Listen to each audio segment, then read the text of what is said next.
Yes, guys, you know what time it is. It's your boy Jack here at the Irish Hotspur, here to give you your Twitter reacts, a nice kind of simple Twitter reacts. And I imagine it is going to be about a certain VAR, which plenty of people are going to be very upset about, perhaps even upset about it for a whole week. Who knows, a whole month. It kind of is the impact that VAR has on you. It just feels unfair, feels like some sort of kind of extra third party power that just all of a sudden just took away your enjoyment, took away your sort of excitement. I think I've seen even videos being released of certain Spurs fans filming themselves, at the last minute of the game, celebrating, and then all of a sudden for it to just be ruined by VAR. So I'm pretty sure we know the topic at hand today. So everybody, if you did want to have your say, if you did want to get your opinions in, feel free to follow us on Twitter. It is in the description down below, everybody.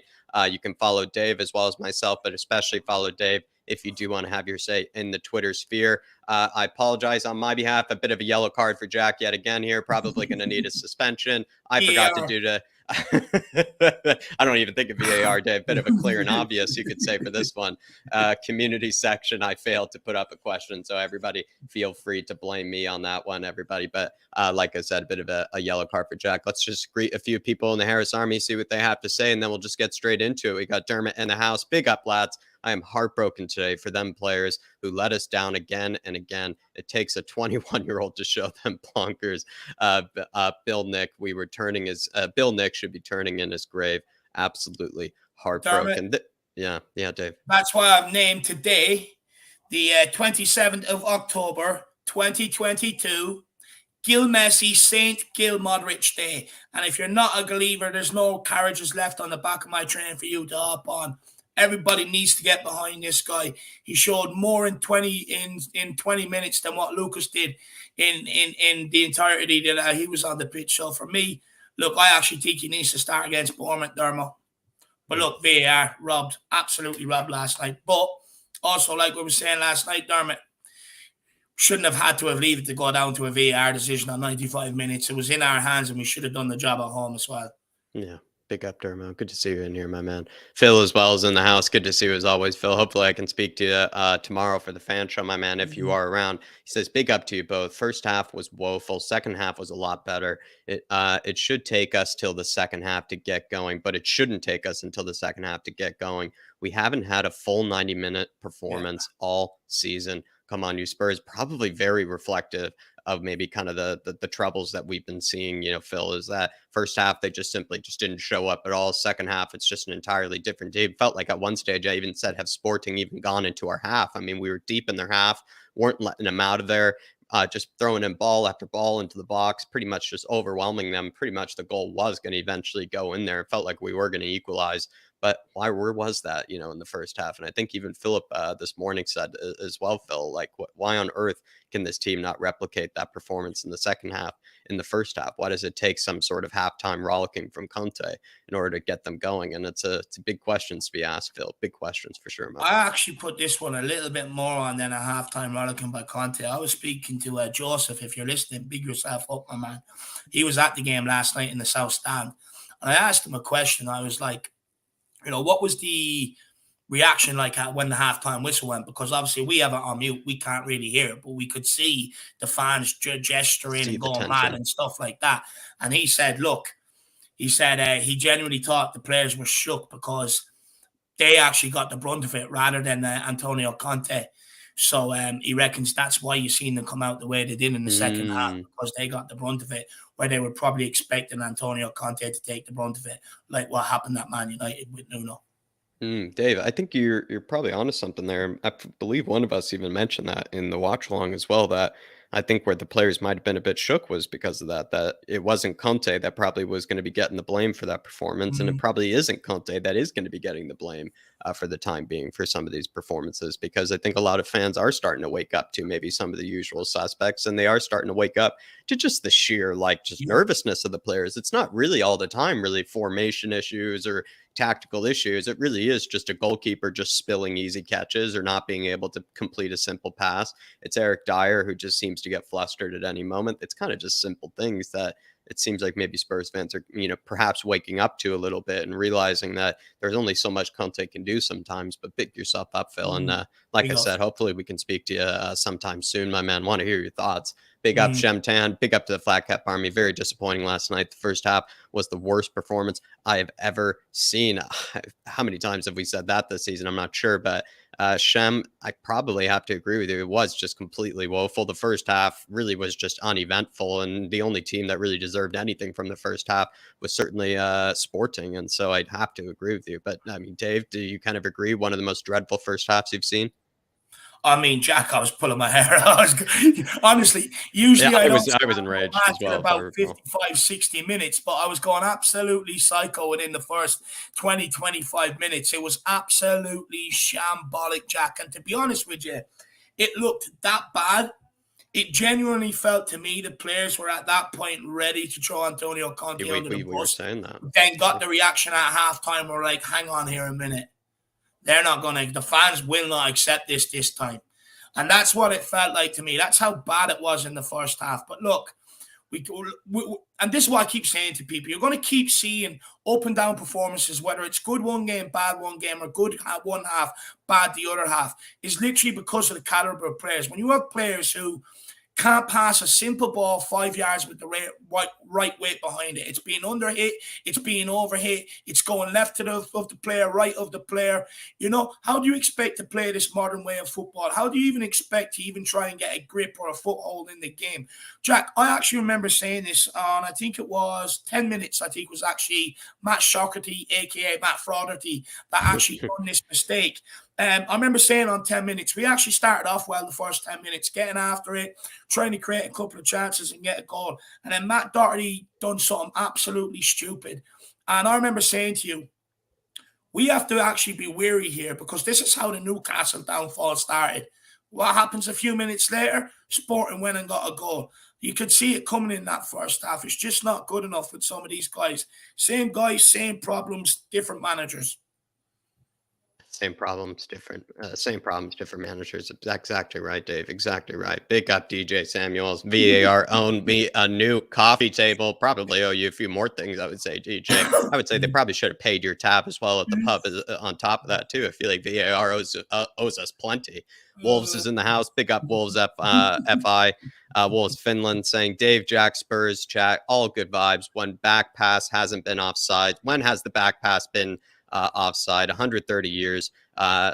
You are confused, but guess nowadays it's offside. And the other thing too is I just simply agree with Antonio Conte. Just don't even have to work. Like, people are kind of confusing it about like, oh well, if you pass the ball backwards, you can still technically be coming from an offside position. It's like, doesn't matter. Like, Kane is just behind the ball. Like, that's all it is. I think there was even like, forget what striker, Dave, some very famous striker even on Twitter the other day said, like, if that's offside, then I don't have 60 goals in my career. Like somebody, like some guy like basically said, it's just one of the basic rules of football. If you're behind the ball as the striker, when it's being crossed into you, you're onside. Just simple as. No need to be drawing up ridiculous lines or come up with ridiculous conclusions or theories or back rules or whatever, backdoor rules, it seems like, to come up with it. If you're behind the ball, Dave, you're behind the ball.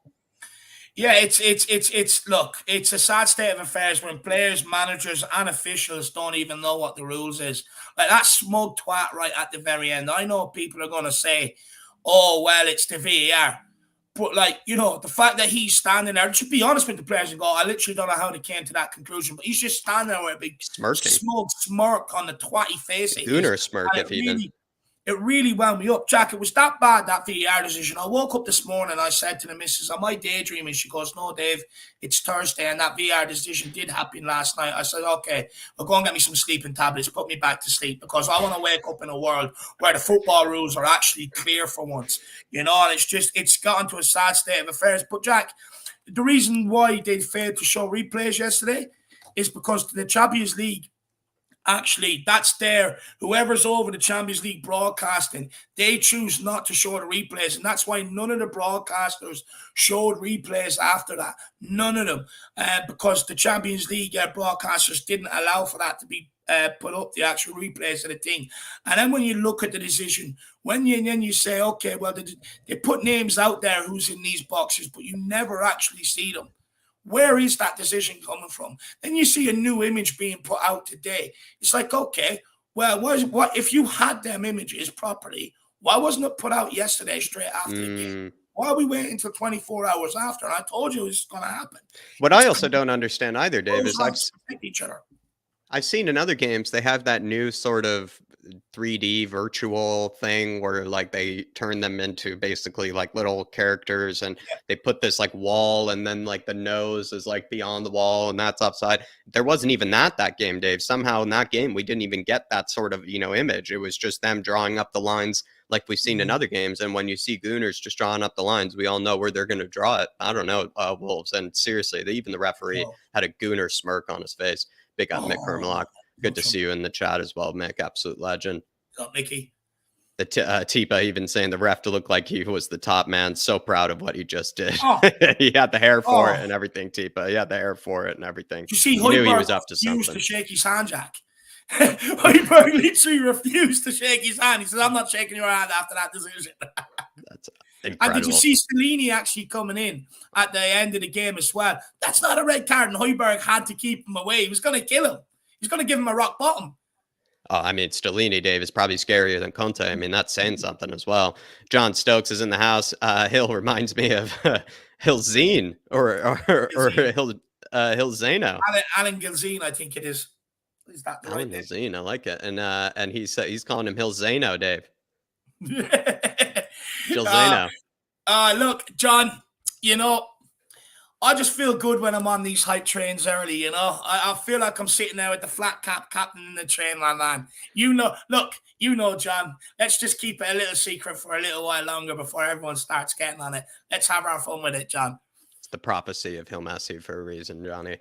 Big up, Cola. Good to see you in here, my man. Big up, P-Dubs. What's up, boys? Great work last night, David. And he was absolutely putting in a shift last night, P-Dubs. An absolute maniac. Big yourself up, P-Dubs. And I'm glad you came on the fan show as well. Yeah, Keith Edwards. He makes me smile, that P-Dubs. You know that. What is it? Rhode Island's finest. Absolutely, he is. Absolutely, he is. Also, as I would say, beautiful state to be in during this time of year. Keith Edwards saying, I don't understand why it takes the second half for us to get going all season. Someone needs to tell them how it is. Exactly right, Keith. Exactly right, my man. Just making sure I'm not missing anybody. Big up, Tipa. Really appreciate it. Got Big Royal up. Spur in the house. Come on, you Spurs. Big up, Royal. Got El Jefe as well. Elias is in here. Good afternoon, guys. So pissed by the ref. Absolute joke. Big up. And then Mojo Motzi, pick yourself up. And he says, it was offside. Get over it. Same thing happened in the 2-2 draw at Anfield in 2018.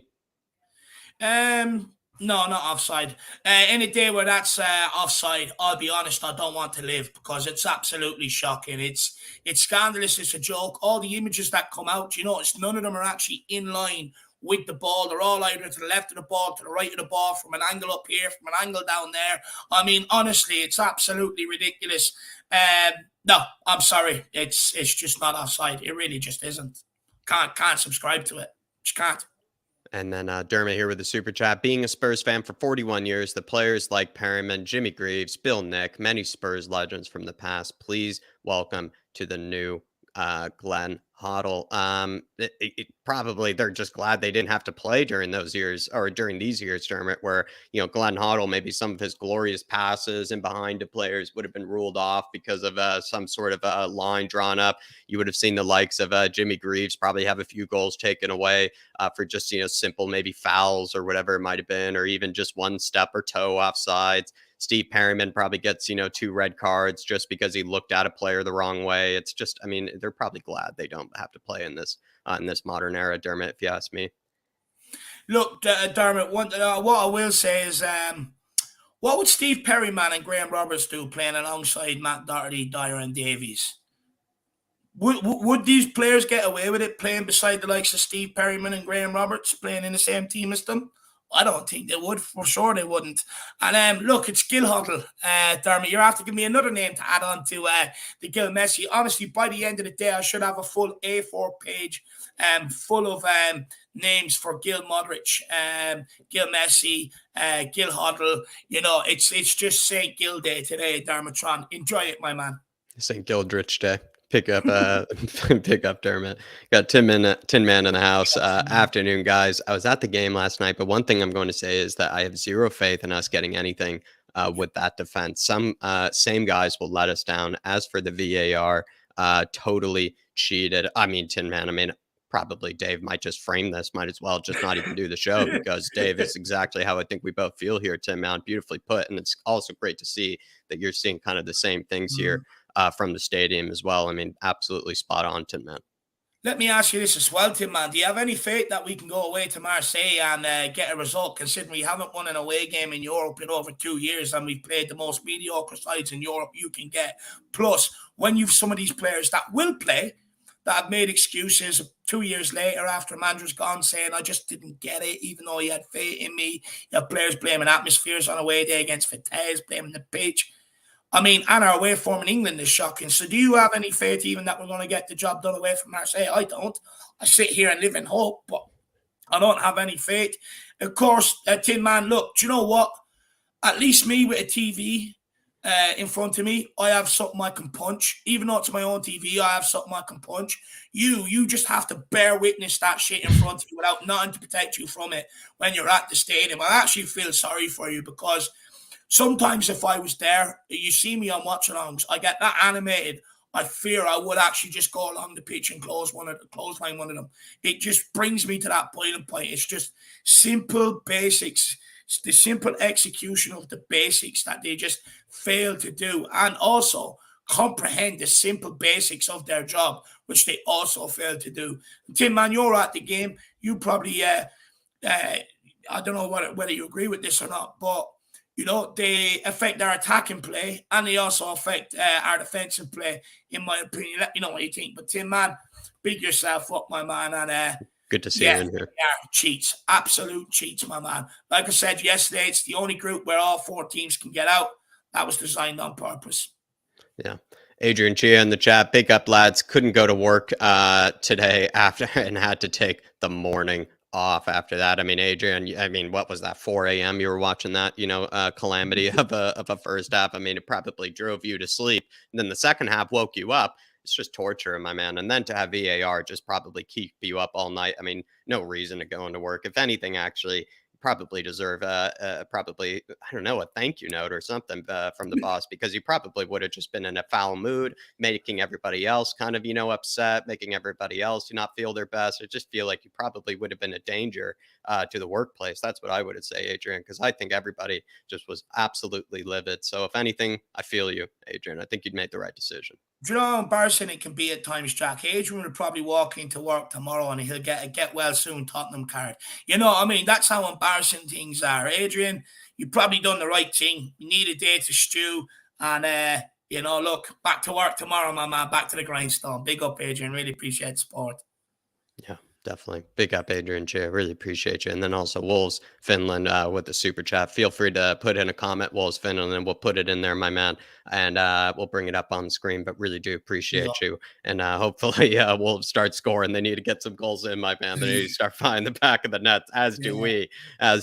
But big up, Wolves. Really do appreciate you. But everybody, we're going to start moving into the Twitter. So if you do want to skip the queue, if you do want to have your say right away, if you do want us to bring up something that maybe you feel like in the game needs to be addressed, feel free to throw in a super chat. It's a great way to support the channel, but we will keep getting your comments on screen. But it is time for the people who did put in their time and their effort and their thoughts into the Twitter, everybody. It's a great way to have your voice heard. I know some people don't like the Twitter world and whatnot. You don't have to. You just have to make an account, just follow Dave, and then you just get to put your comments below and you get to have your voice heard. So everybody do follow Dave on Twitter at the Irish Y right there, everybody. No excuses. Or in the watch-alongs, remind Jack to put his comments up in the community section. And that as well. Yeah. Varsicle robbed by VAR, says Davo. Usual suspects again. When some of them were taken off, the attacking intensity was ramped up. It's mandatory now to be a Hilliever. We have serious problems. Not a great performance. Spurs fan, what are your thoughts, everybody? And here it is. I like that one, Davo. Nice and simple, to the point. Dermot here. Lads, it's the day that football died. VAR needs to go and go now. But let's not forget the horror show we watched for the first 73 minutes to the one and only Hill. Messi came on. He needs to start Saturday, as well as Forster. We were robbed, but we were really bad in the first 70 minutes. Good comment here from Dermot, I must say. Kind of two things I got to take from this is, Dermot, I mean, how many times have I heard that when it comes to VAR? It feels like VAR just needs to be taken away just for that alone, with how many times I've heard has football died after a VAR decision. I mean, it feels like we've heard that probably for the 100th time, not even for just Spurs, just other decisions as well.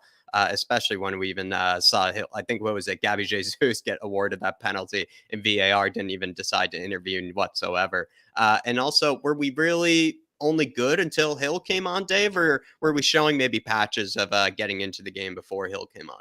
Do you know what it was, Jack? We were showing patches, but it was anything that came down the right-hand side got broken down and sent back our way. And anything that, basically everything was just coming from the left. But when Gil came on, we had attacking intensity from both sides where we could put balls in from all different sort of angles. And at the end of the day, I know some fans would complain and say, why couldn't we play it through them? But when you give up the goals we do, automatically you encourage the other team from a winning position, set 11 men from behind the ball. And that's ultimately what they ended up doing yesterday. So all we had was to put crosses in. But anytime it came to Lucas Moura, it bounced about 50 yards off him. And it's just not good enough. Someone called him trampoline feet yesterday. I actually agree with that. Definitely trampoline feet. And the game did change when Gil came on. There's no point in denying it. Gil, and it's not easy, Jack, by the way. All you got to do is get your first touch spot on and just put balls into the box. Anytime Lucas tried, he just couldn't do it. Just could not do it. But some people will say, well, it's a bit harsh on Lucas. You know, it's the first few minutes he's got this season. I would say, okay, yeah, maybe. But is it anything I haven't seen from him before? Is it our character of Lucas? No, it's not. And that's the unfortunate thing. Whereas Gil came on and just showed you execute the simple basics, which is get the ball under control and play a bit of football, be brave, take risks instead of playing scared. And the results came off yesterday. But Jack, we've seen this before with him against Frankfurt. The guy has undeniable quality. Yeah, I think it just says a lot though about the impact of a substitute. Is it basically what they do is everything that you were complaining about the previous player not doing. So previously we saw the likes of Emerson come on for Doherty in the Newcastle game, or be subbed on, or start instead of Doherty and just do everything that basically Doherty wasn't doing in the previous games. And now you're seeing kind of with Hill Messi in this game, he comes on for the likes of Lucas and just does everything Lucas just simply wasn't down that right-hand side. And I think it's good to see that maybe the players that are coming off the bench are sort of noticing the things that maybe the player that's starting ahead of them maybe aren't doing, or the things that they could perhaps do better, is what I would say. But definitely Dermot. And honestly, a great comment from yourself there, Dermot. Oh, Dermot. We'll take another two. There's a few comments here we'll take, and we'll carry on with the Twitter. Timman007. First of all, he was answering the question that we asked. He says, zero fate in Marseille, guys. We are not strong enough mentally to get over the line. We need to go there and go for the win. Do you know what? This is my fear, Tim, man.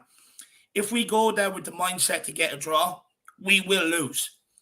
For me, I think we've got to send them out there with the mindset to go and get a win, but not be so gung-ho to get that win, if you get what I mean, Tim, man. Pick yourself up, brother.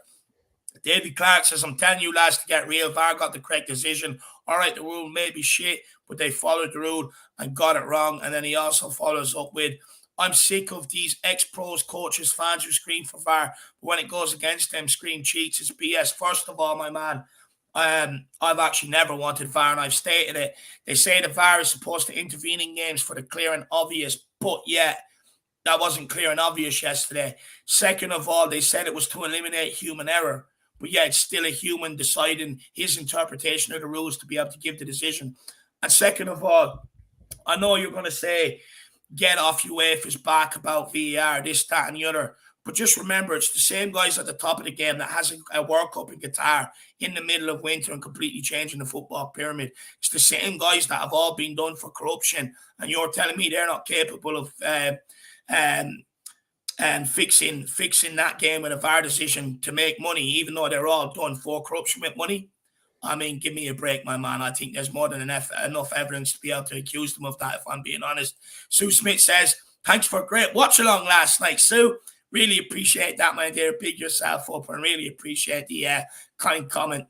Look, I absolutely really love doing the watch alongs with Jack and Sean. I think, look, we all have a good vibe. We all try to have a good laugh doing it. And I think we're all level-headed as well at times. So hopefully you enjoyed it, because we definitely enjoy it. But Jack, Tim Man 007 here again.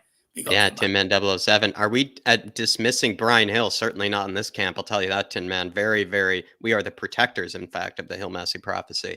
But he says we don't want to make the same mistake as we did with Marcus Edwards. Thought we raised the tempo when he came on, or thought he raised the tempo when he came on. Tin Man, like he said, he just did everything Lucas just wasn't. He was able to create. He was able to somehow make the 3-4-3 start to click a bit better. He was cutting inside, putting balls into the box, making nice 1-2s with Kane, making runs in behind, just being a nuisance in that sort of final third and in those wide areas. He was also able to cut inside and do what Lucas can do and kind of create havoc cutting inside. He could also keep the width. It felt like really well, as he can hug the touchline and kind of drag a player out and then beat him out there. It just felt like, again, he was just doing everything simply Lucas wasn't. And when it comes to maybe treating Gil, could we make a mistake with Gil like we did with Edwards? I guess with Edwards, ultimately, we made a massive mistake. And with Edwards, he came from the academy, whereas with Gil, we have made a huge investment in him, I must say, Tin Man. So it'd be quite silly to just make that huge investment and then just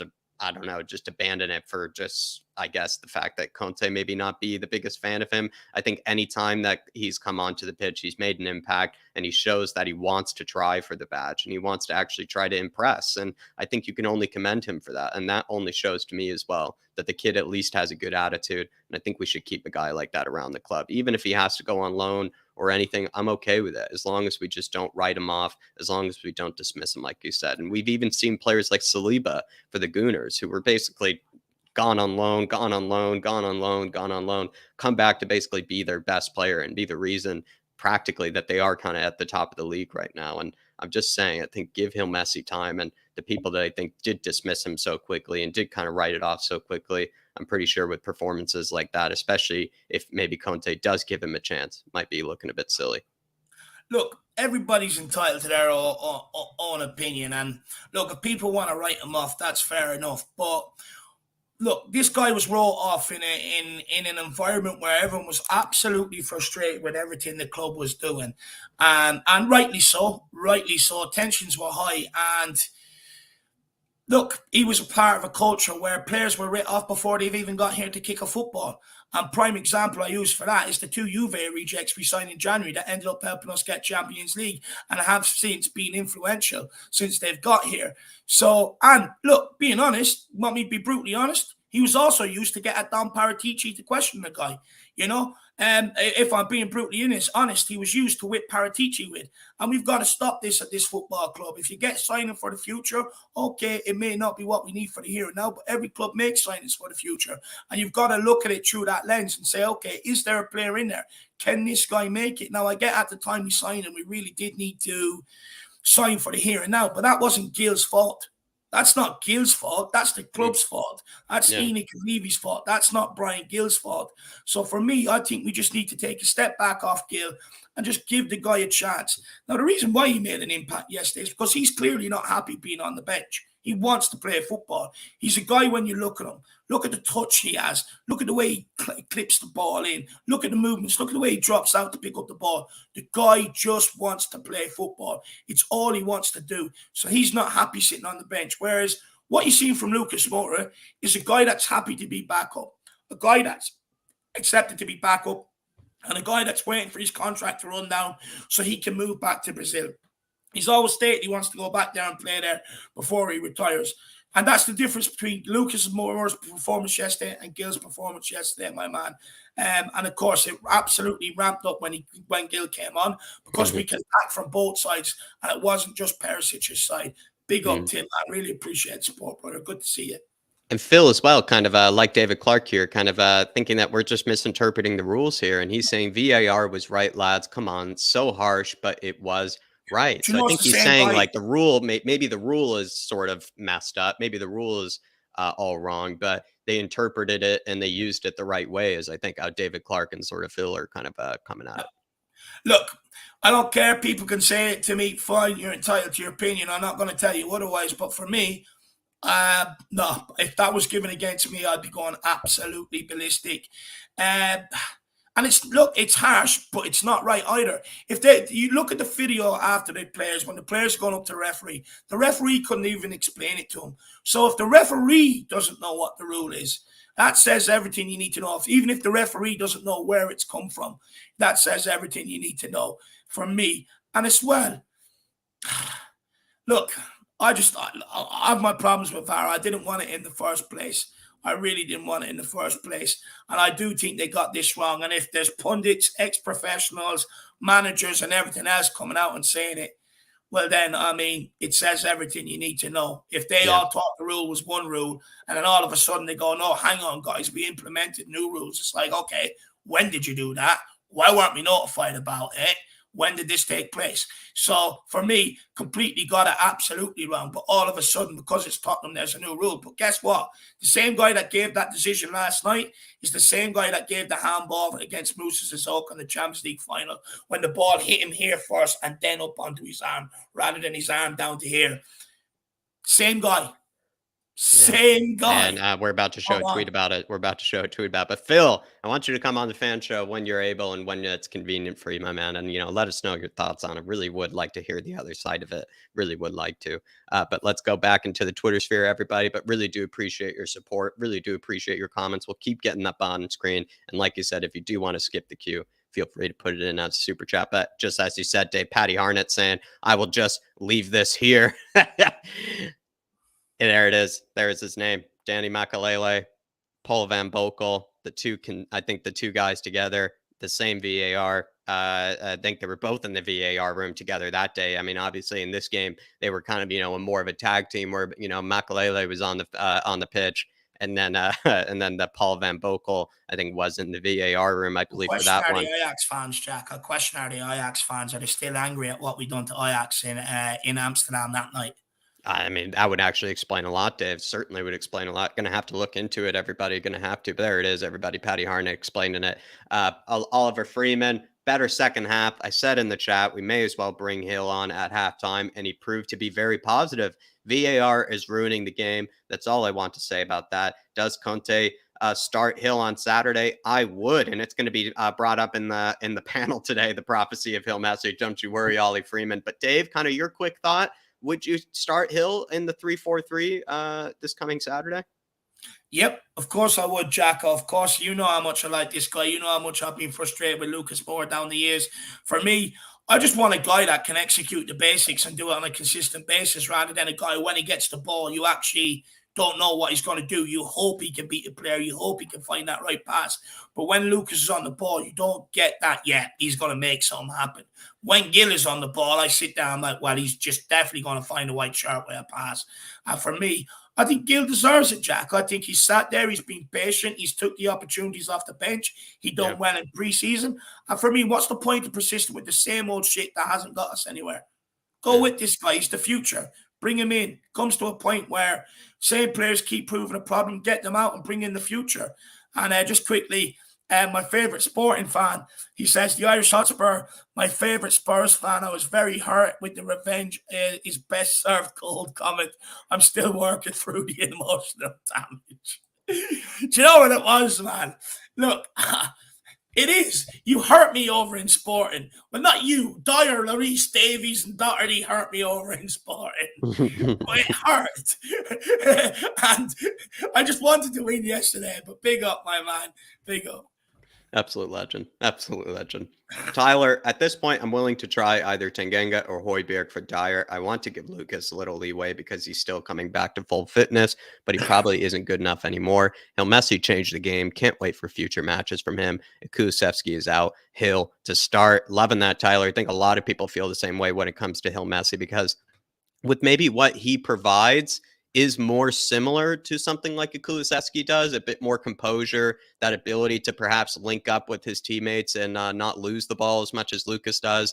a better first touch, not being all out of control, not running into, into blind alleys and things like that. And I just feel like Hill probably offers more that maybe makes that 3-4-3 kind of click, that makes that 3-4-3 work than perhaps Lucas does. But like you said, Lucas is coming back to full fitness. But then again, like this is really his last season anyways, Lucas. So you kind of do want him to come back to full fitness and full form sooner rather than later. When it comes to Højbjerg or Tanganga coming in for Dyer, at this stage, Moon Boots has gotten this shaky. I know Højbjerg is nowhere near as good in the air and definitely nowhere near as probably mobile as some of the other center backs, but at least we know that Højbjerg would be able to definitely be a lot better on the ball. He'd also probably be nowhere near as flustered under pressure. He'd also be able to get us out if he needed to ping a ball over the top, maybe to somebody. There's something to be said about. Maybe you do let Højbjerg take a much, much deeper role. I feel like it's uncomfortable for him, and it seems like it's a bit crazy. But I mean, Dyer is looking just as shaky as Lloris these days as Tyler. So we are going to have to talk about it, and I don't think you can ignore it. Absolutely right, my Are we man. allowed now, Jack? Is the cat out of the bag? I mean, I tried Seems so, talking Dave. about it for about a year and a half. And do you know what's mad, right? Do you know what's mad? I was thinking about this today, Jack. You know, a lot of these people that defended these guys over the summer, back end of last season, start of this season, they're now all clamoring on, going, oh, the style of football, blah, blah, blah, blah. They're all going, we need to do a lot more, so much more business in January, this, that, and the other. And it's kind of like, we were allowed to talk about it now. I mean, I tried waking people up to it, and I got absolutely shut down left, right, and center. But now everyone's coming out and complaining about it like it's revolutionary. I mean, the signs were always there.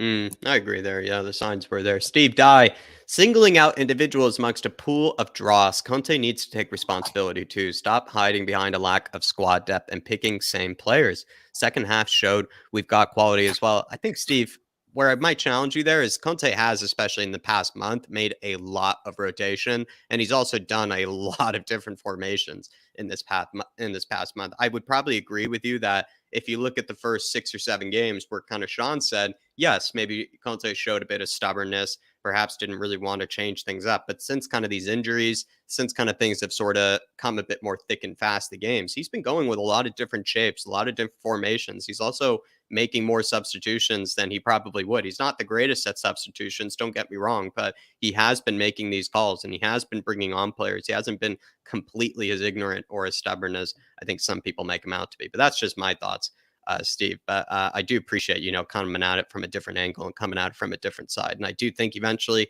he did put Hill in and we got the benefits of it. Let's see if he isn't too ignorant, though, to not, hide away Hill next time. Let's hope he gives him another chance. Tim Ladd, this young man needs minutes, busy, brave, hardworking, skillful, and technically good. First half was very poor, and the second only got better with the changes. I mean, look at the poise, Dave. I mean, he's just looking at it through slow motion there. You can tell in his eyes. He just sees it through slow motion. All I will say is I hope everyone's ready for Modric 2.0. Even just the that one even shimmy, Dave, or that one what was it, that one feint he did. I mean, he juked the whole stadium. Jack, honestly, you said last night, I was like, he may as well just held out the bus ticket as your man was speeding by him and just go, take that on your way, buddy. You know what I mean? And you know what's even better about it, Jack? He didn't touch the ball to do it either. All he done was a little feint. He didn't even have to touch the ball. That's absolutely world-class ability. Me and you were rolling around laughing when he done it. No, he had. There's no way he didn't say, like, where are you going or something, with that guy. There's no way he didn't say that to him. Big up, Botter. Good to see you in the chat or in the Twitter. For me, not much to talk about. I'm waiting for Tuesday night. Mindset for next week. Don't lose. He's reserving his judgment. Botter, well, let me know next time what you think about Saturday because we need to pick up some points in the Premier League as well, my man. Brad Matthews, first half was awful. Second half was better. VAR disgrace. Hill should be ahead of Mora every time. Brad, speaking to the people and speaking efficiently, I must say. And I'm pretty sure a lot of people are on the Hill Messi train. And I think Brad Matthews, Dave, to be fair to him, I know he's been a believer for some time. Yeah. Look, I don't care if you're not a believer. I really don't. That's on you. That's your priority. But me, I believe in the guy, and hopefully I'll be proven right in the long run. Absolute legend, Brad.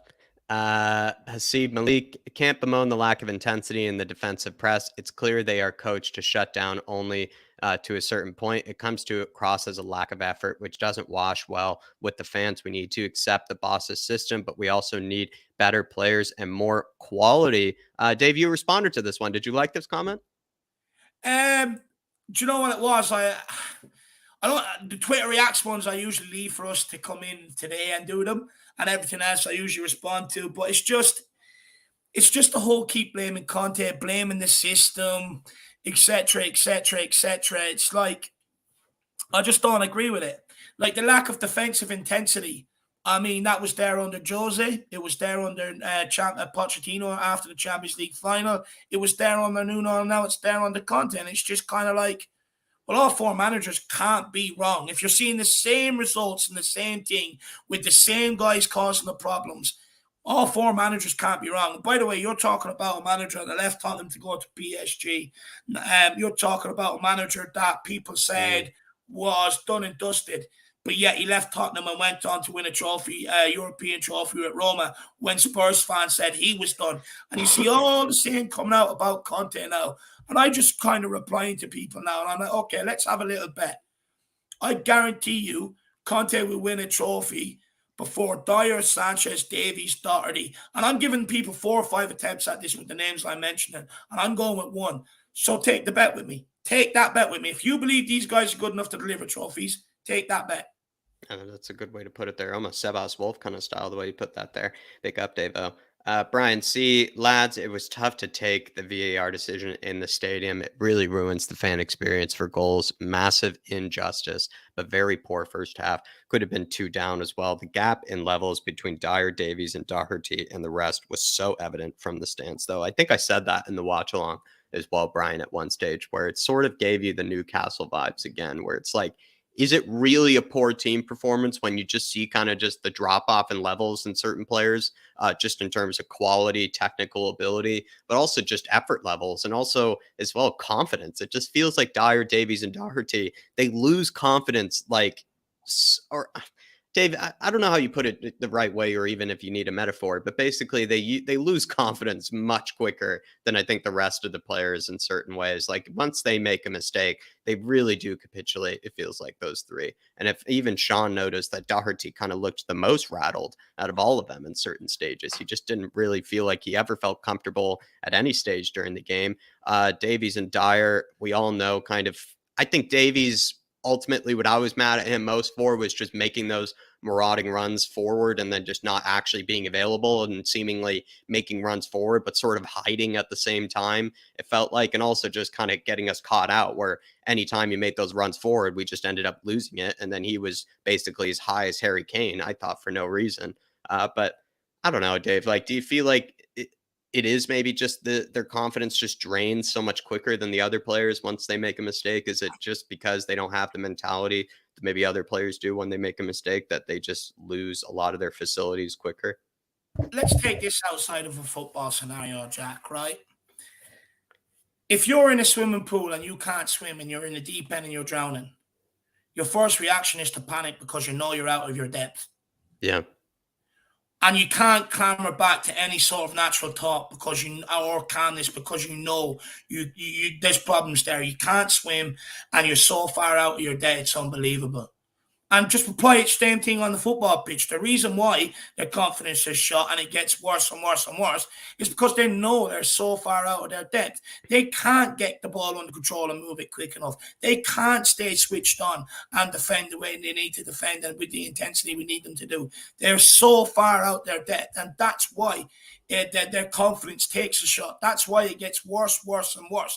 That's why they all clamour together and moan about the training, moan about this, moan about that, and get the managers gone. Well, yesterday at halftime, they got a reality shock, and they knew they wouldn't be allowed to do this again because people like me are exposing them for what they are. They're just simply out of their depth, and they don't have the quality, Jack, and that's why we see what we see. They're not Champions League players. Guarantee you, when we go to ship them on, they will not move to a team in the Champions League. Guarantee it. Big up, Brian. See, great comment, my man. June, how have we had 150 million to spend in the summer, but we still have to play Mora, Dyer, Davies, Doherty, Sanchez, Emerson, Session? Just not good enough. Why do we struggle to promote youth? Why have we been this poor so long? So many big open-ended questions there, June.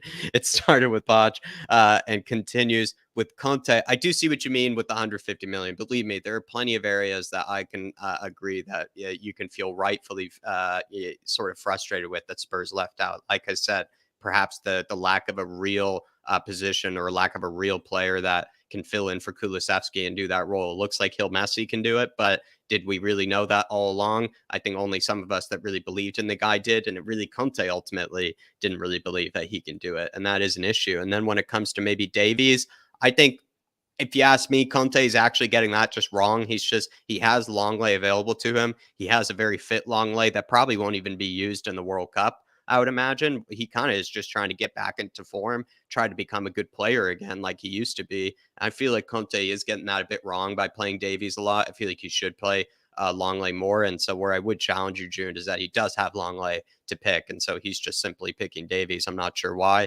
Dyer, we just got that wrong. David has been saying that till he's been blue in the face, that we don't have any competition or any real sort of quality to compete with Dyer. Lucas Moura, I think he is just going to be the alternative until his contract runs out. Again, we probably could have tried to consider moving Hill to then have somebody better like a Malinowski or somebody, but I don't know. It's just how you see it. I think it's up to each your own.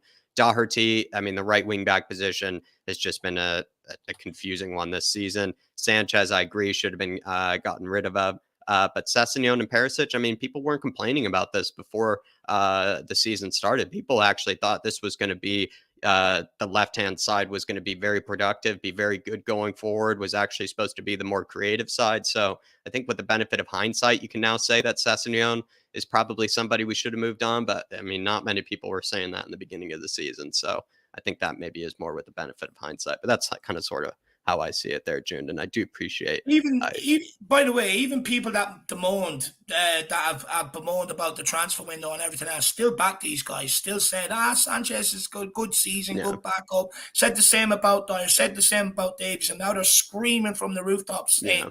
we didn't do enough. They're not good enough. It's like, well, half of you said they're good enough to come into the season, so don't sit here complaining now that they've had a bad October. Simple. Yeah.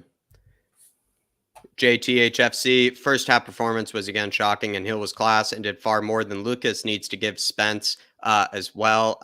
There is something to be said about this, and I was kind of glad it was brought up by THFC here, or Jay. We saw what Hill was able to do off the bench. We saw what Hill was able to give us, that sort of youth, Dave. And you brought up, when things are starting to go bad, when things are starting to go a bit poor, when players aren't really playing for you, like maybe we were saying with certain cases yesterday, certain players perhaps giving up on Conte. You put on the youth, you put on the players like Hill that do want to prove something and just want to prove something to anybody. There's maybe more of a case than ever for Jed Spence in that case. Like if Doherty is 100%. starting to give up, on Conte, or if Doherty is just losing all confidence, you'd rather just throw the kid on like Spence, who is going to be probably a bit naive. He might make a mistake, but he probably wants to prove something more than maybe Doherty does. He probably does want to show Conte that he is about something, that he can do something for this side. So with what maybe Hill was able to do off the bench and maybe show his sort of skills in comparison to more of an experienced player like Lucas, perhaps Jed Spence can do the exact same thing that Doherty, show an experienced player that he's actually has a lot more to offer.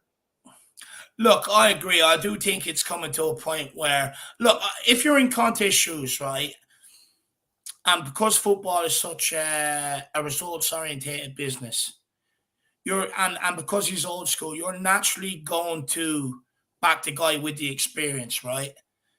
But then there comes a point where you need to do what sort of Sir Alex Ferguson done at Man United. Okay, you may have the experience, but ultimately you're not doing what I need you to do with my system. Bring in some of the youngsters. That's what Alex Ferguson done at United, and he went on to have the spell of dominance. And look, we don't have that core group of youngsters to do that. There's no point keep playing Doherty in these games. If you don't fancy Emerson, put Spence out there. If there's no point of keep persisting with Lucas, just put Gil out there. That's what I would do. At least these guys want to come in, they have a point to prove, and they want to try and play the right way. They want to try and do the right thing, and they will want to try and carry out the manager's instructions. Well, we've seen by some of these other players before, once they finish like they feel like they don't want to do it anymore, they wave the manager bye-bye on the bus on the way out of here. So Yeah. hopefully it changes this time. And if I was Conte, I know it's easier said than done, but I would say, look, fuck you. You've let me down. Come on, young lads, get in there. Yeah, I agree there. I agree there, Dave. WD Penfold, we are our own worst enemy. Should never have come to that in the first place. I agree there, and they just didn't show up, and they just didn't show up for Conte there. WB, just plain old me. I'm starting to wonder if being flogged to death in preseason has had the opposite effect to what they intended. Overdeveloped, perhaps. We did speak about this. We didn't really get the answers that I'll be honest, I was looking for, because no one wanted to take this stance. Just plain old me. No one wanted to admit or maybe think that perhaps this preseason effort, the training, the intensity of Conte's training methods and etc. Perhaps it is taking a toll on the team, and perhaps it's even having an influence on the injuries, is what we really were trying to say. Maybe it is part of the reason why some of these continuous injuries are coming up with certain players, but nobody wanted to kind of bite on it. Nobody wanted to believe it, but I would say watch this space. Certainly it is kind of something to think about. I don't really subscribe to it. I don't really believe it. I think if you look at most teams that have won anything in recent memory, they've all been usually some of the most in shape teams in the league. Usually the teams that do win trophies are some of the most fit teams and are some of the most well-trained teams when it comes to their overall fitness and physical levels. But I don't want to say that that's always the case and that's always true, because you do also need to get the tactics right and all those sort of things as well. And there is also too much training. There is, too much, running, or maybe there are times when perhaps they are pushed when maybe they just need a rest and do just need to be given something. What, but Jack? I don't really subscribe to it, but I would love to have somebody maybe on the panel sometime that does have that sort of theory, because it'd be nice to hear the other side of it. Do you know what, Jack? There is such thing as overtraining. There is such thing as being run too much. Like, some people make a thing out of, if people didn't notice, Conte's players run more before a game in the warm up than most other teams do. Apparently, they have a harder warm up than the rest. Yeah, but do you know what, Jack? These are the same guys that moaned that Jose Mourinho left the physical work for them to do in the gym. These are the same guys that moaned under Nuno, saying that they didn't have he didn't work on fitness. Okay, well, if you want to moan that, we'll bring in a military guy that will do the fitness for you, no problem. And now they're sitting now people are going to sit here and cry that they're overworked, they're over this. Well, they were moaned that they were underworked for the previous two managers, so stop crying like babies and get on with it. This is what you asked for. So there's, again, my point. What do they want? They moaned they were underworked, moaned it was their fitness was left up to them under Jose, and now they're crying because they're overworked. Seriously. I told you yesterday, I told you last night I would find something that would contradict what's coming out now. I told you. Hill, Messi, and Bentancur were the only players fighting today. Completely agree in Bentancur's case as well. Genie. And then Richard Block, we weren't robbed. We only played for 45 minutes. I mean, we didn't deserve anything from the first 45 minutes. I think we were robbed, but I agree. I mean, we were just shameful in the first 45. Nothing to show for, nothing to claim. We probably could have been 2-0 down, if anything, if it wasn't for probably a good save from Lloris, as well as just probably a bit of unlucky finishing for the likes of Sporting. And, we were probably getting away with one. I would just say the first half was just kind of dreadful in general. Like, Sporting, I think, were the better team. Did they really create a plethora of chances? I don't think so. I think they had the majority of chances in that first half. Don't get me wrong. And I think they, especially from set pieces, were causing us some nightmares. But ultimately, I think we did get away with it in the first half. But I think we were by far the better team in the second half. So it is just sort of that situation where you trade at halves, where there was one team that was better than the other in the first, and there was another team that was way better than the other in the second. And they seem to sort of kind of trade positions. And which team then deserves it? If probably the neutral might say ultimately that's just a draw. I mean, we are Spurs fans, so we're going to say we deserve the win. Big up, Richard, absolute legend. Big up, Richard. Jack, just quickly, there was a show more replies there, and Sia says, David, I had post at your tweet. Just see if there's one there. See one from George Hill. Hill needs to get more playing time. It's no longer a he gives his all conversation. The kid is a legit talent. Also, launch Hugo, Dyer Davies, and Doherty into the sun. Usually I don't click on it because usually there's something that Twitter doesn't want me to see when it does that. But I need to click on these more often. I just usually don't want us to get like some flack or something. But this is hilarious. It's like I'm losing brain cells watching these melons. Yeah, it's like I typed that myself, Jack. Big up Georgie Hill, legend. Legend. Dave took control Maybe of George Hill's keyboard. Dave took control of it. legend. I Jack, can't maybe find just it, check one of Sia. my latest tweets, see if Saya has a comment there just quickly before we end off. Yeah, sure, we'll do, Dave. The fact that they've gone to the effort to put in a tweet and come in here to let us know, I would like to find it if we can. Just give me a second. I'll have a quick look, Jack, if you want to play around with the comments there. No, I'm doing it Okay. right now.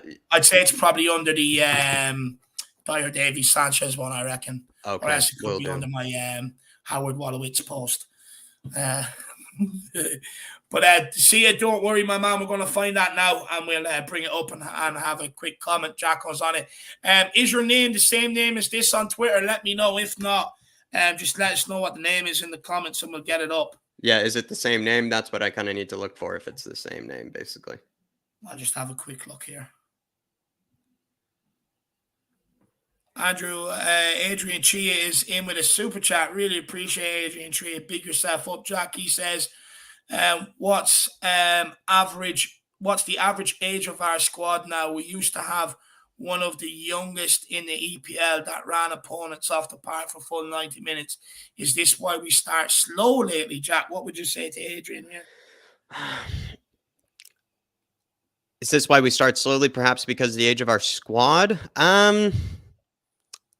There is something to be said about how the Gooners start really quickly. That's kind of their strength, if anything, is that the Gooners seem to play really well in the first 20 minutes and then sort of fall off and let the other team into it after that sort of first 20, 25 minutes. So Spurs do seem to start the first 5 to 10 minutes strong, but we don't really have a good sustained period of play where I could say we really do dominate teams in the first 20, 30 minutes. So there is maybe something to say about that. Is it because of the tactics? Is it because of the age of our players? Perhaps a combination of both, Adrian, could be the answer there. I feel like, though, we do grow into the game more than other teams. And how would you rather have it? Would you rather have a team that starts off fast and can kind of take it to the team right away and then maybe falls off a bit later? Would you rather have a team that sort of grows into the game and can kind of end up being obviously the better team at the end of 90 minutes? It's tough, Adrian. I would like us to start sooner. And I think us as Spurs fans, we just want to see a complete 90 minutes, let's be honest, because that's what we're really looking for.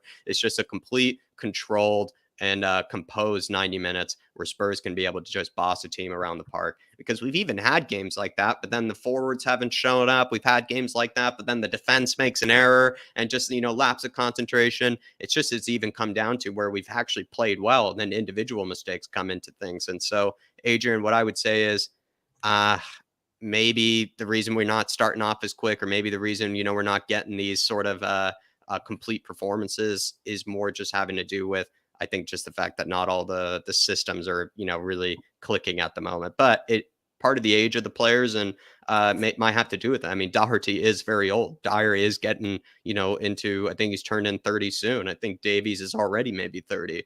And they've been in the Premier League for some time. Hugo is also quite old. There is something to be said about that. And Spurs used to be a very young, spry team that could run all over the pitch. And the youngins usually can run that extra sort of mile, or at least have that extra bit of sprint in them, certainly in certain games. So there is something behind it, Adrian. There's something behind it. Yeah, look, there very well could be. At the same time, though, these players claim they want to be at Tottenham. These players claim they want to be Champions League football. These players claim they want to win trophies. And I don't care about your average age. Just go and do what you're asked to do. Go and do what you're supposed to do on the football pitch. To be honest with you, it doesn't matter what manager, what system, what style of play we've tried to play. People question the formation, the tactics. Conte switched them up. Loads of other managers switched them up. If these players get bored of it, that's on them. Get the fuck out of my football club, because clearly you don't have the desire to win. It's as simple as that. You do not have the desire to win.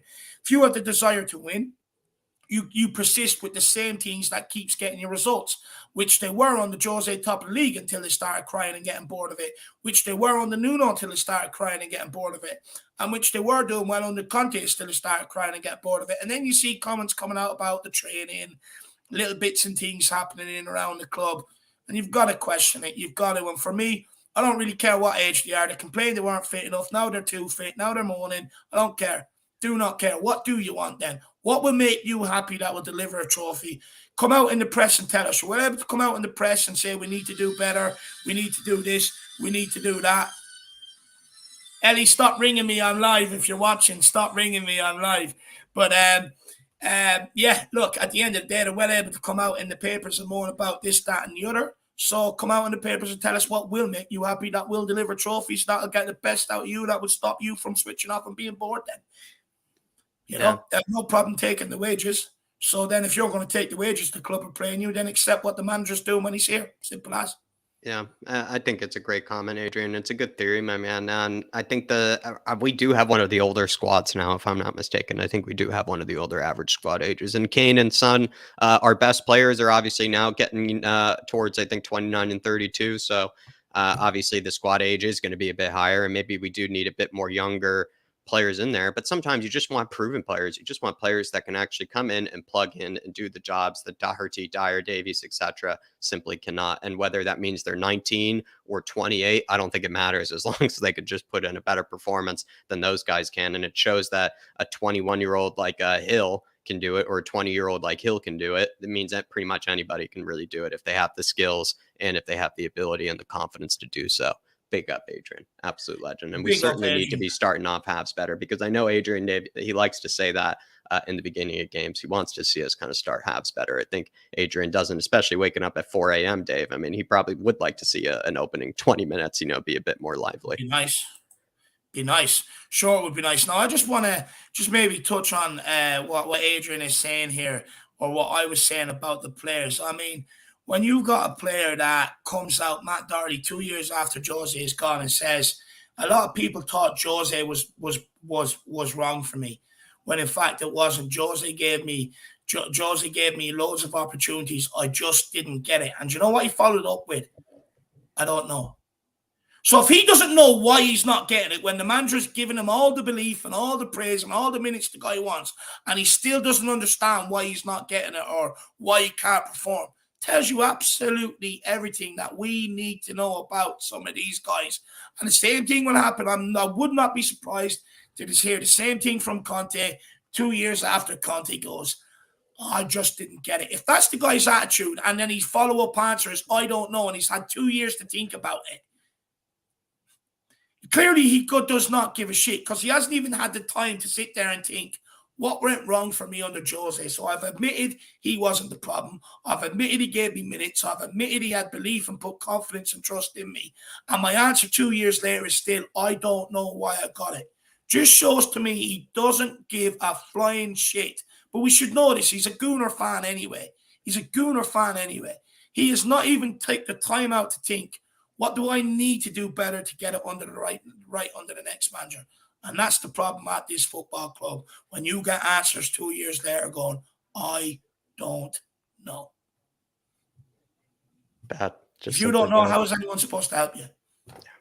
Big up, Adrian. Really appreciate your support, especially on match days, my man. Really do. But I couldn't find Sia's Twitter handle, and he hasn't really responded to us either, it looks like, with the Twitter handle. So Sia, we'll catch you next time, and do let us know, maybe even the comments under this video, if you do watch this back, and let us know the Twitter handle to look out for. But big up, my man. And just look for one of Dave's tweets that just says Twitter Reacts. I'll usually put it in the bottom, say, give me your thoughts for the Twitter Reacts tomorrow. That's what you should be looking for, my man, that sort of tweet, and then would be able to find it for you. But big yourself up.